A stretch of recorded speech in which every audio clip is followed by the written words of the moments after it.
Danilo Terzić, kapetan ove jedinice ovdje na Debelom brijegu. Druže Danilo, samo nam recite kako je bilo noćas, je li bilo dosta pucnjave, da li ima povrijeđenih i kako se oni tamo bojovnici ustaški ponašaju?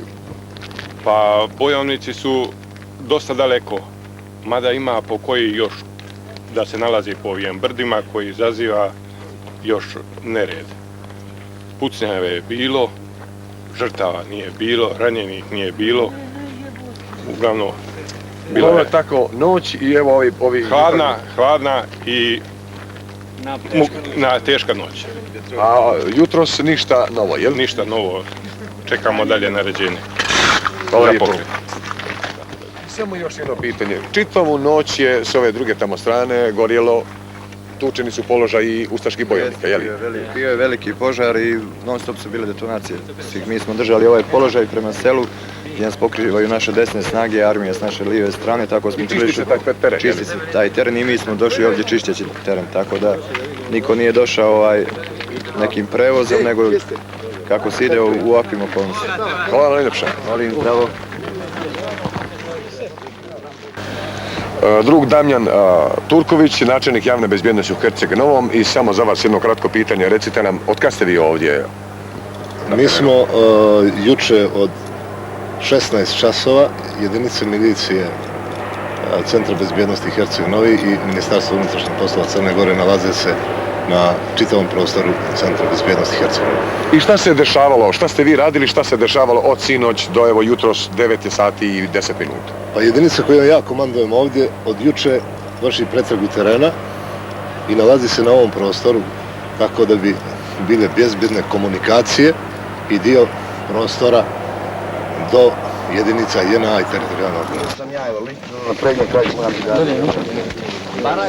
Druže Mare, samo nam prokomentarišite, prva je borbena linija, šta će sad da se desi i šta se u principu dešava ovdje? Sad smo došli, mi stupamo u borbu s jedinicom. Sačekajte 15 minuta pa ste vidjeti to u plamenu i to je sve rešeno.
Selo Bani,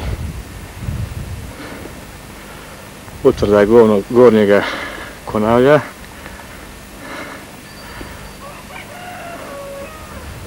kvota koja ako padne, vrlo lako će pasti ovaj donji dio Konavala, Gruda i ostalo što se vidi daljini.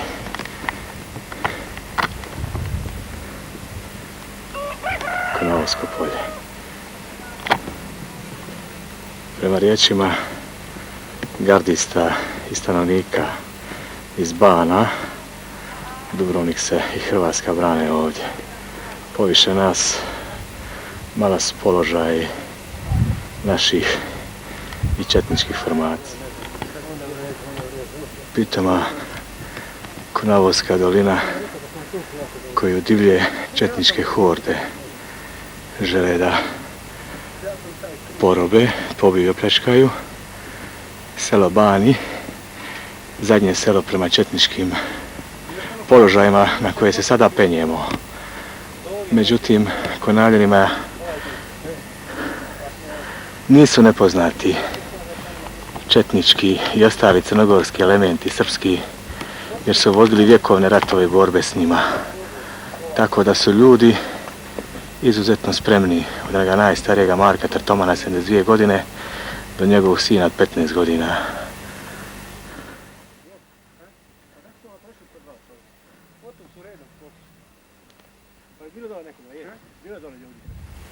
Pločice i put prema crnogorskoj hrvatskoj granici prema Debelom brijegu.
Many men have gone. Lay me down in the cold, cold ground. Wherefore many men have gone. When they come, I will stand my ground, stand my ground. I'll never be afraid. Thoughts ahead, take away my fear. Sweat and blood, my melody inside. Say a prayer for me. Close your eyes and remember me. Lay me down Nicol Colgren, wherefore many men have gone. Lay me down in Nicol Colgren, wherefore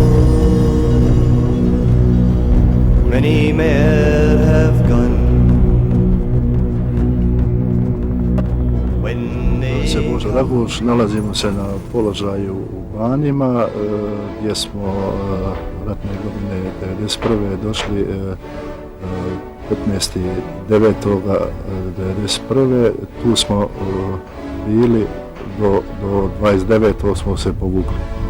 Kad smo došli na položaje ovdje, pravili smo improvizirane bunkere od suhozidina, kamena i nismo se nadali da će nas tako brzo napasti i nespremne dočekati.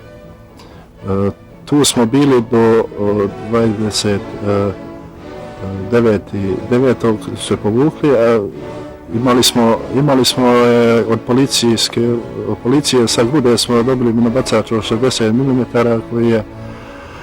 koji je bacio 3-4 puta, smo bacali granate iz njega, ispaljivane su i onda su oni 300-400 vratili nama. Na minobacaču je bio Gordan Čavar koji je bio u onoj vojsci taj rod, i što smo imali ono malo granata što bi ispalili, bolje je bilo da nismo ni to pucali jer bi dobili 300-400 komada na naše 3-4.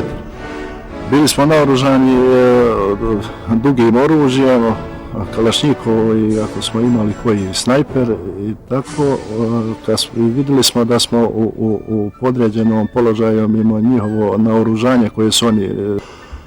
Skoro niko od nas nije znao kako djeluju ti minobacači i topništvo. Mislili smo da nećemo ni izdržati ni 7 dana, ali izdržali smo 15 dana neprekidnog granatiranja. Imali smo jedan puškomitraljaš takozvano Garonju, na kojem je bio pokojni Handija. To je grupa bila od nas 10-12 desetina koja sam zapovjedao ja. Inače smo bili raspoređeni iza zida i tijem improviziranim bunkerima koje smo zidali. Odatle smo neprijatelju pružali otpor 15 dana koji je čak, bez imalo vojničkog znanja, koji je čak 2 puta pokušao i pješački napad koji smo mi odbili. Pri pokušaju jednog njihova napada u sporadičnoj pucnjavi, jedan je njihov vojnik poginuo i zaustavili su se izvlačeći njega i tako smo odbili napad. Ja sam Gordan Čavar, poručnik Hrvatske vojske. Ovdje sam došao sa Zbora Narodne garde Dubrovnik. Zauzeli smo položaja ovdje gore u Banjima. Tu smo bili na izvjesno vrijeme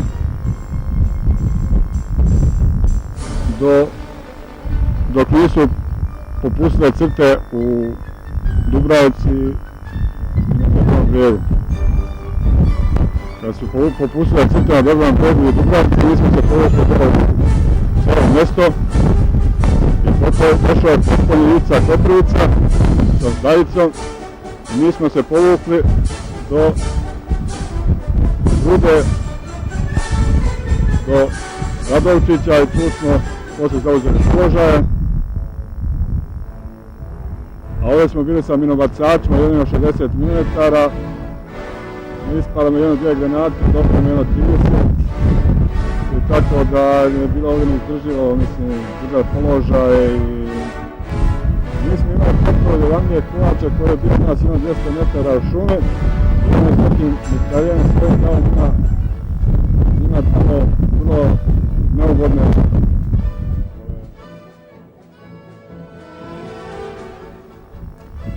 Ja sam Marko Mujan. 1991. godine u 8. mjesecu sam pristupio u gardu i bio sam odmah od početka zapovjednik djelatne bojne ZNG-a Dubrovnik. Budući je bilo čudno malo stanje u gardi, odmah sam odlučio nakon tjedan dana da izađemo na teren.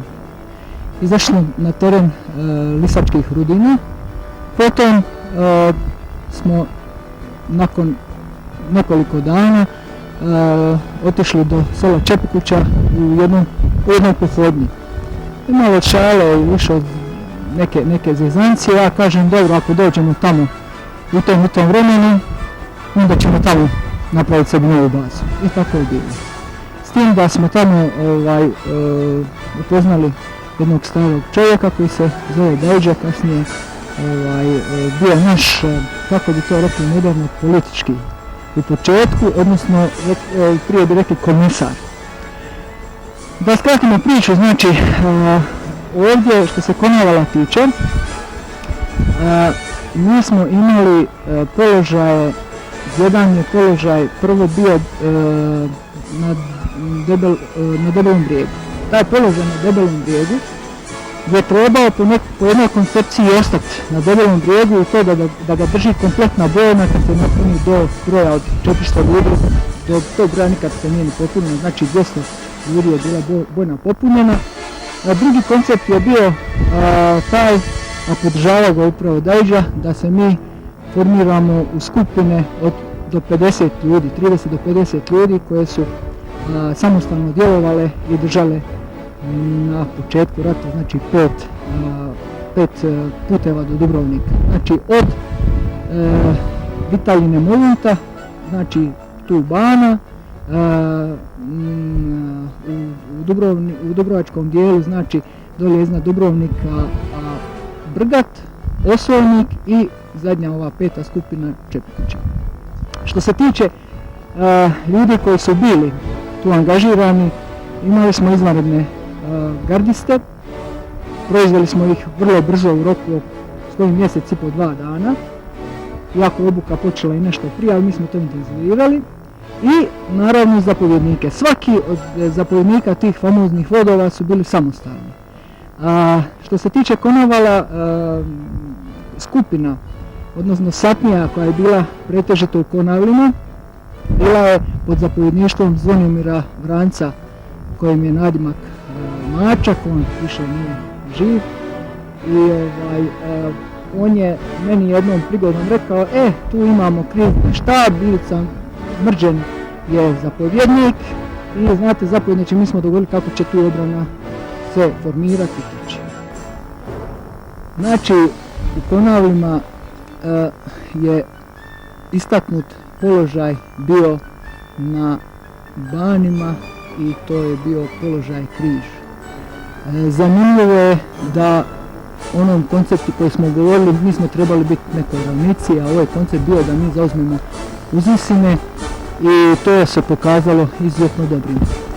Ne bih duljio, no treba istaknuti da smo mi još negdje u 8. mjesecu imali određena izviđanja prema selima koji su s druge strane granice.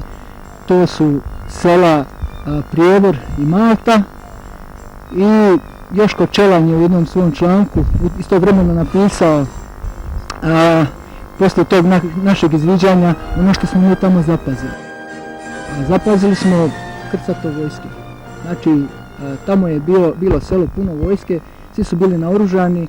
Kako smo im došli blizu, čak je bilo ono razmišljanja da bi sad, kad je već rat pred vratima, mogli djelovati na njih. No eto, takvi smo mi bili. Niti u jednom trenutku nismo prelazili granicu i u tome je specifika dubrovačkog područja, jer nema ko završiti u Hagu. Nažalost. Ne. Prema tome, da se vratimo samom ovom položaju. Pred sam rat, negdje 23.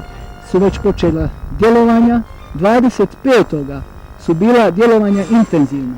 Znači, bili su pješački napadi u više navrata i ono što je vrlo važno, skupina koju je predvodio Hamdija Kovač je tu zaustavila neprijatelja. Zašto je Hamdijin mitraljez odnosno puškostrojnica, zašto je stalno radila? Pa Hamdija je bio još u onoj vojsci kao vojnik redovni, on je bio prvak, ne znam, armijske neke oblasti i tako dalje i izuzetan je bio. Za streljivo nije također bilo problema, on je to donosio, sad ne bih rekao kako, ali policiji je malo bilo nekad viška. Ja se zovem Luka, tu sam iz sela Bani, kao maloljetni, kao pristaš iz Zbora narodne garde, pristupio sa još moja dva susjeda, Tonči Štaka i Niko Mladin. Cijelo vrijeme smo bili sa vojskom, sad se baš nalazimo na tom položaju gdje smo tada bili. Prve granate su pale 23.9.1991. na selo Pločice i tada je to počelo. Zatim nakon dva dana su otkrili naš položaj tu i tu su počeli tući po nama. Hamdija Kovač pokojni, on je bio vođa grupe koja je tu zapovijedala. Mi smo mu pomagali, dodavali municiju i tako. Sjećam se dobro, nikad neću zaboraviti prvoga napada kad ih uspio odbi, ujedno pucajući iz neprijesa i bacajući bombu. Znači, bilo još tu, mogu sjetiti Vlaho Dube, Željko Riha, Božo Raguž i tako. Marko Čava. Zatekli smo ljude iz NG-a, kako smatraju položaj, kako prati njihova kretanja, njihove pripreme. Znači, bili su spremni na svaki njihov pokušaj, bili su spremni uzvratiti. Ja sam Andro Gleć, umirovljeni časnik Hrvatske vojske. 1991. godine sam radio u kafiću u Dubravci, znači imao sam tad 17 godina i znači nedaleko od mene u selu Dubravka Zbor narodne garde je imao bazu. I imao sam tu, ajmo reći, sreću da su, kako sam radio u kafiću, da su sraćali kod mene na kavu i to i onda sam ih upoznao, mnogo njih, među njima jedan od je s naglaskom pokojni Hamdija Kovač. 27.9.1991. sam dragovoljno znači, došao u selo Bani i otad kreće moj put, moj ratni put. Jedno večer sam došao, znači prvo to večer kad sam došao u selo Bani, u Pera Miladina, u ognjištu je bilo, ajmo reći, skladište oružja, to je biti bilo lovačko oružje. I oni su mi dali to večer lovačku pušku i tad sam pošao na položaj znači, koji je držao Zbor narodne garde. Tu smo bili par dana, imali smo podršku od lokalnog stanovništva, od civila, iz Vodovađe, iz Vataja, iz Gunjine, Vodovađe, Karusovića, mijenjali su se, dolazili, ali glavnu riječ je vodio Zbor narodne garde. Znači, Zbor narodne garde bio je ekstra pozitivno raspoložen za obranu države, obranu sela Bani, obranu Konavala i obranu Dubrovnika, ali splet okolnosti i politike nismo imali dobru ni topničku potporu, pa mogu reći ni logističku potporu. I situacija, akcija kakva je bila ta četnička, kako su probili prapravratno kad nas je stisnuo avion i znači zbog samo slabog naoružanja mi smo jednostavno morali se povući prema selu Radočići i tako dalje. Znači jedno jutro sam bio na straži, neđe ujutro oko 6 ura, ugledam četnika, velikoga, prava crnogorčina, 2 metra u njemu, imao je šinjel do je pravi ni vojnički, nadu ispod koljena i brada, a imao je u bradi, a metar brade do pupka mu je bila. Ja govorim mojim zengama, hoću li ga ja koknu, kažu oni meni nemoj, ja ću i došao jedan moj prijatelj iz ekipe, garde, i tega četnika više nije bilo. I on je završio svoju priču što smo pričali, njegova ratovanja na Hrvatskom. Ja sam isto mislio da smo mi sad za jednoga zida, oni za drugo i tako se pucati jedne na druge. A kad sam osjetio granate, minobacača, tenka, haubice, topa, onda sam vidio šta je rat. Taj sam rat dočekao ovdje, tih prvih dana. Bili smo ovdje gori jedno od nas 50 metara, četnici su bili vamo, od nas jedno 400 metara. Tu smo bili jedno 3 dana i 2 noći, oni su non stop granatirali, pucali, to je bilo neizdrživo. Poslije su, kad su vidjeli da nas ne mogu ovdje potjerati, poslije su išli gore u stranu, onda su nas počeli sa snajperima gađati, sa minobacačima. Imali smo potporu od našega kolege Zbora narodne garde Andrije Kovača, koji je bio od nas jedno 200 metara tamo u strani, on je sa svojim metraljezom dosta njima nanio tamo štete i koji je odvraćao pješadijske napade. Tu smo bili ti 3 dana i 2 noći, da su popustile linije na Debelom brijegu i na Dubravci. Mi smo se morali povoditi dole u mjesto u selo. I pokojni Ivica Koprivica došao je sa Dajicem i mi smo se tu nabrzo spakovali, povukli što smo imali od tog naoružanja, streljiva, ukrcali, počeli smo prema Karasovićima, prema Grudi. Iza nas su ostali Drago, pokojni Tomo, koji su nam držali ostupnicu leđa. I kako smo mi dole iz Karasovića tu dole krenuli, četnici su već bili tamo kod groblja, kod crkve. Mi smo možda 10-15 minuta, u zadnjih 10-15 minuta smo se mi izvukli, da smo u zadnjih momentima, trenucima se izvukli, nismo pobjegali, morali smo se povući, jer bi bili u obruču. I došli smo dole do Radovčića, tu smo se skupili, dobili smo zapovjedi, došao je zapovjednik Veliko Pavlović, Marko Mujan, i tu su nam dali dalje upute i tu smo zauzeli položaj.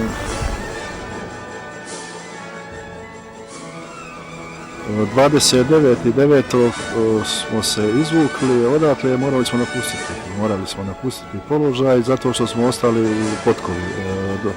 Izvukli smo se sa Dajcom, pokojni Ivica Koprivica je nas s Dajcom odvezao preko Grude u Čilipe, iz Čilipa smo došli u Popoviće gdje smo drugu obrane osnovali. Tu su sa nama još bili Čočko Krkić, Martić Morić, Vlaho Dubelj, Čavar, Arkan Mali, Luka Toman i Željko Riha i još pokojni Tomo Bender, Anđelko Bogdanović Bura, Ante Popović, se sjećam isto da je bio i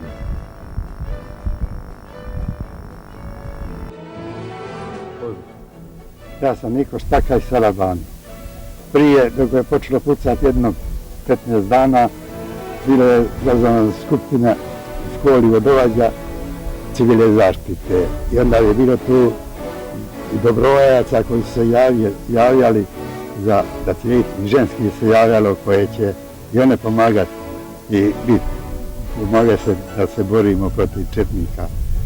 I onda poslije mi kao u Banima smo bili organizovani, dolazilo još sela Bunjine, Vodovađe i Vataja, neki manje, organizovali se da idemo pomagati gore i nositi hranu i dežuraš njima i tako je bilo i mađije koji se javili dobrovoljno, moj sin imao 17 godina, koji se javi onda i bio stalno i dok je bilo rata, pošao s njima i u Dubrovnik.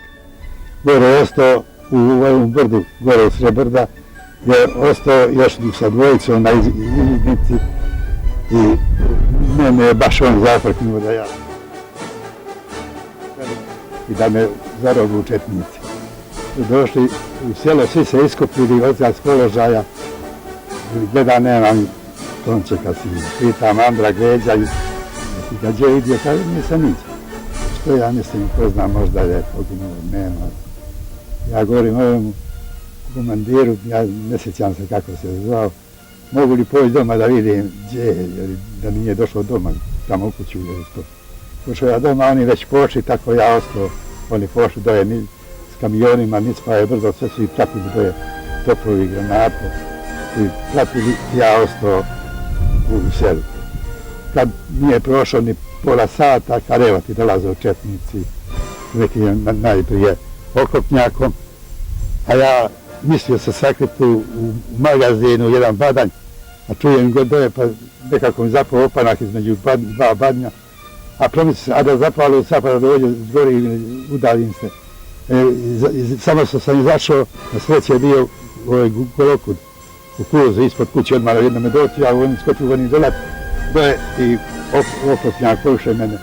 Amo do crkve je prošao i tamo sam krenuo i tu je bio dva kutka sa mnom i ja čepao se nekako jedne lovorike i tu sam ti stojao cijelu noć. Oni su onda došli u selo, tu su nastavili, viče jedan, znam da je bio major, jedan kaže, druže majore, da vidiš nešto, a on govori ko da je pijan. Šta je, ima li koga? Govori da je bio poslije jedan automat, on je ostavio križ pred vratima od garaže i poslije sam zaključio da je taj križ, on vidio pa da je govori da vidiš nešto. Ovaj križ je bačen u potok, onda bacio ga u potok, zato sam zaključio da je vidio taj križ. Zapravo je rekao ovaj komandant, major, nemojte kada pucat po kućama, prebacajte to sve da ne bi gledali ljudi. I onda ovaj komandije kada da se prebacite sve ove kuće, sve kada da rastvorite, prebacite i vidje imali kada zengija još gdje. I onda su poslije tega pred jednom kućom napravili večerali i onda su stavili pjevat pjesme. Ja sam dobro zaboravio, samo kaže borim se da koje Mustaše i nekakve pjesme su se pjevali. Tu ja sam sutri dan, kad su oni već pošli ujutro, već krenulo sunce, vidim ja, nema, oni povuko se okopnjak. Ispred crkve, koje su imali neke minobacače ispod sela u jednom Dubravi, pa su i opet oni kačili i otišli. Ne vidim ja, jer sam bio u Lovoriku baš da su otišli, no polagao mi se opet izvukao u kulturu, jedan nema niđe nikog od nas izvukao se i pošao u selo, kad seli tamo perom i radim. I on meni govori, pa i ti si tu, a ovo kada nije ti, kad si pošao si sam vidio te kad si ušao kamion. A kada ja sam se vratio s Radočića, sam se vratio doma.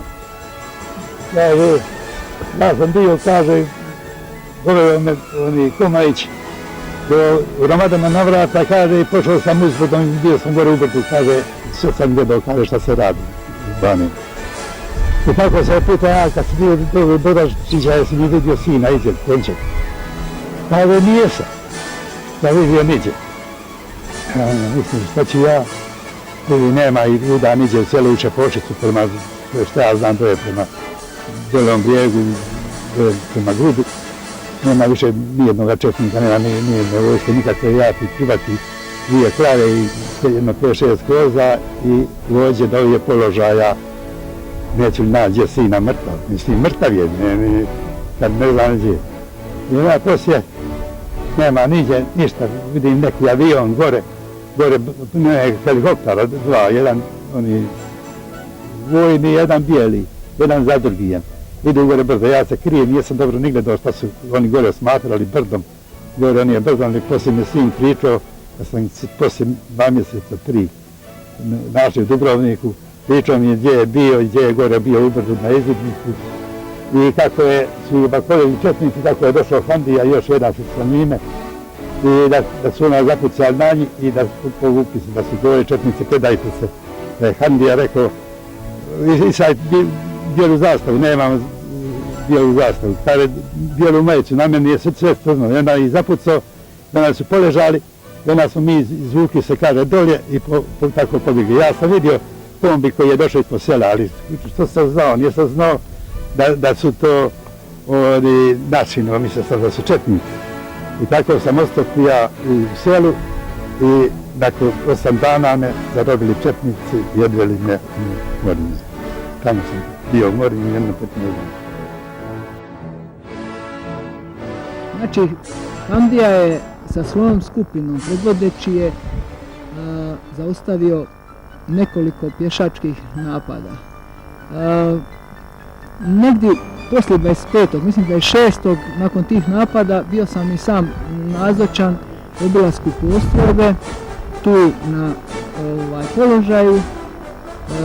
Vidio sam i neke mlade ljude koji su imali još golobrade i tako dalje. Kasnije mislim da bi trebalo o njima posebno pričati jednu priču, oni su se pridružili gardi i bili zajedno s njima svo to vrijeme. Što se samog položaja tiče u to vrijeme, znači poslije tog napada minobacačkog po položajima, ispred položaja, kad smo krenuli ispred položaja, sve je bilo izrovano minobacačkim granatama. To je bilo kao da su divlji plasi prošli kroz to nekako malo polje koje je tu bilo, zaravan koja je bila ispred njih.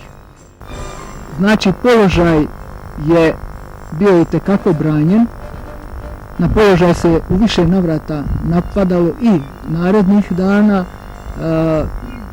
Branitelji su se nalazili u izuzetno teškoj i složenoj situaciji jer je bilo sve to u biti prepušteno njima. Oni su imali oružja za sebe pješačkog, oni su bili tu i svi ostali koji su ih podržavali nažalost nisu bili blizu i broj branitelja se nije povećavao, nego je bio otprilike isti, bez smjene, bez zamjene i bez novih ljudi koji bi to mogli osvježiti.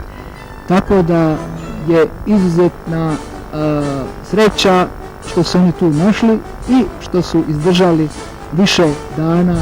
Znači sam rat, odnosno napad na Dubrovnik nije počeo 1.10. nego negdje tjedan dana prije. Da su mogli više nešto napraviti nisu, zato što su ovisili i o drugima. Znači imali su neke postrojbe koje su bile na bokovima, znači gore prema Dubravki i postrojbe koje su bile dole prema znači Debelom brijegu, odnosno Vitaljini, Moluntu i tako dalje. Kad je počelo nekako povlačenje sa tih položaja, oni su ostali u džepu u kojem nisu smjeli biti dalje i normalno izvukli su se. Prvi onaj, kad je bilo, kad su došli u žestoke borbe, bili su došli do tu i bombu nas mi razgonili. Evo ovdje ispred nas 30 metara. Vjerovatno su imali planu da protru ovom dolinom. Moguće tu da bi postavili topu, jer odavde bi imali pregled u cijelog Konavle. To je ta dolina. Vratili su nazad. Između dva brda. I što nam gdje je granata? Evo u dolini, ispred. Sad ćemo je prohvatiti. To je ispred njega hrasta. 25 minuta je bio prvi napad. Tu sam se zatekao sa zengama. To je bio žestok napad. Handija je stao tu s mitraljezom na ćošku prema njima. Ostali su stali uzduž ove međe i ove dole prema Najl. Oni su zatim se vratili i nakon pola sata su zasuli granatama. Granate su, znači, to je prava sreća Vušija, da nije pala između nekih možda nekih 100 kvadrata nije jedna pala. Sjećam se, to mi će ostati do života u glavi, sjećanju civil iz drugog sela Dovađe, Đuro Ramadan, je tu između dva škripa legao na mene. I rekao, Luka, preklisti se što god Bog da, ako ostanemo, ostanemo. Ispod njega sam provirio, gledajući kako se ove čempresi, kada su voda supi, imamo tamo u dalini dva što se vide, što su polomljena, oni su baš polomljeni tih granata. I kad sam gledao, isto kada se šegaju, tako su oni padali. I to jedno trajalo nekih sat, dva vremena, to nije stadalo. I eto, prava sreća da niko nije ni stradao, ni ozlijeđen, ni ništa i to je najbitnije.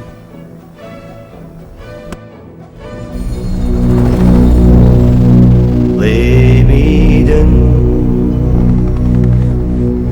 in the cold cauldron where the fall many men have gone. Lay down in the cold cauldron where the fall many men have gone. When they come, I will stand my ground, stand my ground. I'll never be afraid. Thoughts ahead, take away my fear. Sweat and blood made my bill a tear. Inside. Ja sam Niko Miladin, rođen sam u selu Bani tu, u općini Konavle. 1991. smo bili ovdje u obrani Konavala iz sela sa pripadnicima ZNG-a. Kao maloljetnik sam tu ustupio sa pripadnicima našim u obranu Konavala. Bilo nas je još tu, nas 3-4 maloljetnika. Prvi moj susret sa njima je bio u večernjim satima kad su napali Vitaljinu s brodova i sa tamo iz Crne Gore stopništvo. Bili smo tu na tamo gore brdu, bilo je iza ponoća, je bilo ponoća i baš se toga dobro sjećam. Nisam znao šta se događa, ali mi, ne znam, bio sam hrabar tu doći i brani to. Nisam znao kao maloljetnik, nisam shvaćao to, ali sad kako sam sve stariji i ako sam stariji sve vidim što se događalo, što su oni htjeli. Tako da nije bilo straha nikako.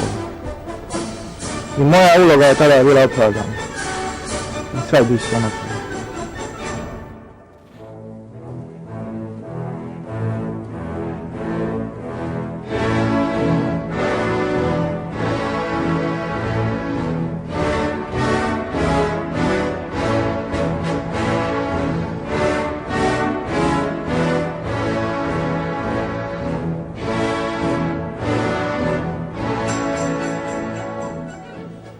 Miladin Pero iz Bani, sa granice same Crne Gore. A imam ženu, 3 sina, unučadi i praunučadi, pita Boga koji imam dosta. A imam, vidio su koji sad 80 blizu. Što da vam dajem priča, pošto sam ovdje sam u selu, neko vrijeme, da sam i opet došao jedan, čaka mi je došao iz Borina, bio nekoliko. A kad smo ti doduše, Araga, evo, bio smo je stalo posljednje godine, on sam je mirac u ovom selu. Bila zanjela u gradu, da ga pustim. znači, ne daj Bože nikome. Kad smo htjeli, 3 puta su me boli tamo u njegovom zemlji. Godinu je tamo gdje stvari, gdje su te predsjedne, gdje je Purdović, stvari su nekako Kudrić, gdje živim. Trebao sam biti mučenjak dok ne znam me uvukli. Ali tamo u njegovom filmu, nisam imao sve da kaže to počinu ovu muzeju, njegovi jako se gdje buma, mi glavo, mi bode, tu bode, sve kaživaj kada je dnina, sve je ti znaš. Toga znam, ja ovo je moje, a gdje su svoji bili. Gdje su bili, znam, gdje su bili, sve su uvo znam. A da malo i pričam kako sam da 3 mjeseca nastraži, selu pa pa su oni već tamo uzbila se ta crna gora, da smo išli na granicu. To samo tu ostalo. Šuti, Novac smo pustili. Drugo mjesto. Pa sad ćete govorit, evo vas, ovo je mlađi sin, pa pokojno nije Abdilo, bio mu pomoćnik na Mitrovijezu, bez znate s njim. To je bio najviši problem. Ja ležem bunker, on ležem bunker u Štini. Znači onda vidi od njega nema koliko ti je bilo godina, 13-14 godina. I najviši baš sad kad su se mi povukli sa granice, sve da sam jednom, ja se nisam, ja se vratio doma, po noći. Na prvoj liniji, inače, a ovi srednji sin na granici ne Debelome Brijegu. Pa ja ne znam, ja ni ne poginuo, samo gledam da bi ga pogodio, nisi li imam gledano. Pa ovi inače, Pero, mati te zove, mati je poručila da ovo mato je zove. Pogodilo me, znate kako, mislim da je sin poginuo na rodbina lokade, na granici. Jedva se dovuku u domu. A oni se smiju, nešto ne znali da mogu vidjeti mater, smije se zbog prema. Povrati što mi se ide sile. Stvarno ti je tako bilo, sigurno sam mislio da ja poginuo. Pa oni me spasili da bi poginuo. A Hrvatska je da s nama bila, gdje sam njih postavao i to na vidio, a idem je za mediju, a kakav bunker. A šta Straguša, to je bio puštu, vada na neku Njemačku, staru, zarđanu, dom je korda. Ali fajno, zato je to naš. Ma idem je dan. 2 dana prije nego smo morali povratiti. Aj, šta se bilo? Jedno me Stragušu mu neko isretljene kule, da se imao kule, dobro je bilo, nisu se bojio, a da nema nego satma, da vodi još. Da dođe na 10 metara. A, Bože ti satma. Bože ti satma. Evo sad ću vam ispričati dan kad je palo selo Bani, položaj u Banima i taj dan, isti dan je palo i Prapratnom. Tog jutra nagledao nas je, u stvari avion je letio preko nas, pokušali smo, razmišljali da pucamo na njega, ali nismo mogli ništa tu napraviti. Bilo je puškaranja, četnici su znači sišli ozgar s ovega brda, su sišli prema nama i sišli su znači s istočne strane nas, znači prema gledajući iz pravca Crne Gore prema Dubrovniku. Bilo je granatiranja, bilo je puškaranja, uglavnom morali smo radi Prapratna da nas ne začepe, zatvore, morali smo znači napustiti ovaj položaj i selo Bani i sišli smo znači u selo. Među zadnjim ljudima sa Hamdijom i ekipom smo znači prije toga smo poslali civile smo poslali prema Grudi, prema gradu. Mi smo znači ostali zadnji i prebacili smo se znači s kamionom i s malim autima u selo Radočiće.